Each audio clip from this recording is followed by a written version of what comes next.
don't tell anyone, don't talk about it.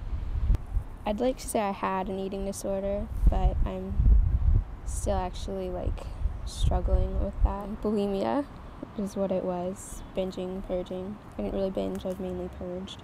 I was depressed pretty much, and I wouldn't eat then, but then I started throwing up and stuff.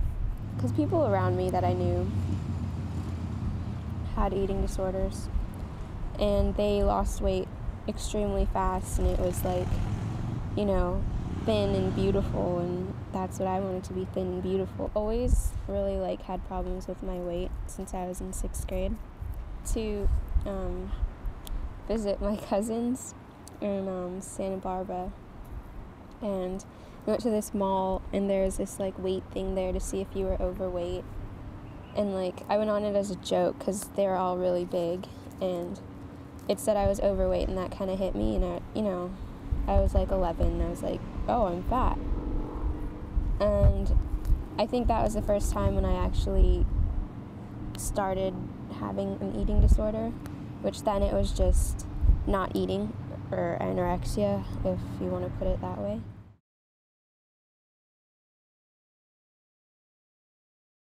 My eating disorder affected my personal life a little bit, because you go out and eat with friends, it's they kind of get uncomfortable if you don't eat, and so you eat, and then you remember how good eating is, and then you eat too much, and then you're shit, I want to throw up, and so you go to the bathroom and you throw up, and you come back and they all look at you kind of funny, or I've had a lot of incidences like that. I started throwing up, and it kind of became a drug.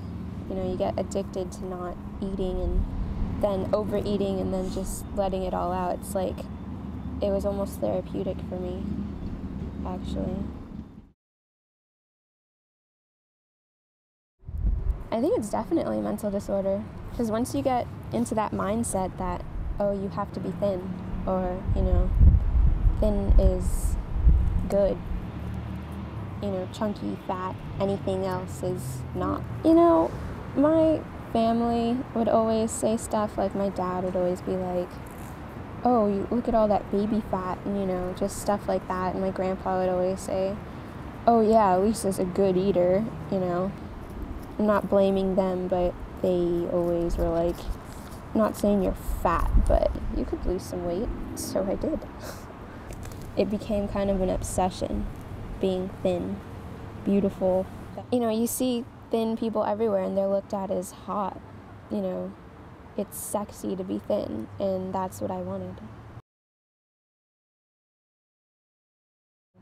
I think an eating disorder can come from depression, or depression can come from an eating disorder, because they're both kind of fuel to the fire. They took me to a doctor, and then she referred me to other doctors and specialists and nutritionists and therapists, and I talked to the therapist once, but it wasn't my thing, and they all told me, basically if I kept doing, throwing up, that I was going to die, and I'm I don't want to die, just for looking thin. If my parents never would have intervened, I would probably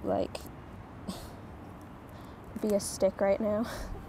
I don't know if there's a real treatment for it. I don't know if there's a way to protect someone against it, because it's always going to be thrown at you. That's why there's so many girls and guys who have disorders. I would just tell them to confront that person, the faster someone, the person with an eating disorder, if they realize that other people can see it and they're worried about it, they'll stop, or they'll try to. I think the best way to deal with it is just trying to intervene. The worst thing is when people try and shove food in your face because they think you're too thin, and they think that's the best way to, help you get over it, or telling you all the time that, oh, you're so skinny, because, it's hard to say how to treat it. I really don't know if there's a way, because I haven't even figured it out yet. So when I do, I'll let you know. It'll come in time, a lot of time, and maybe even therapy if I'm still struggling with this in, in a couple of years, which, a couple of years, that's crazy, but I don't know. I think I'll always struggle with it, actually.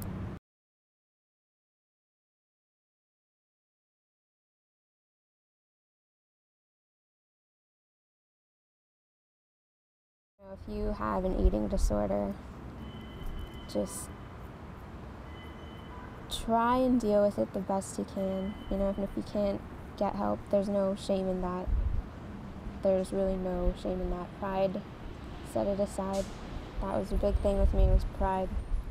Don't tell anyone, don't talk about it.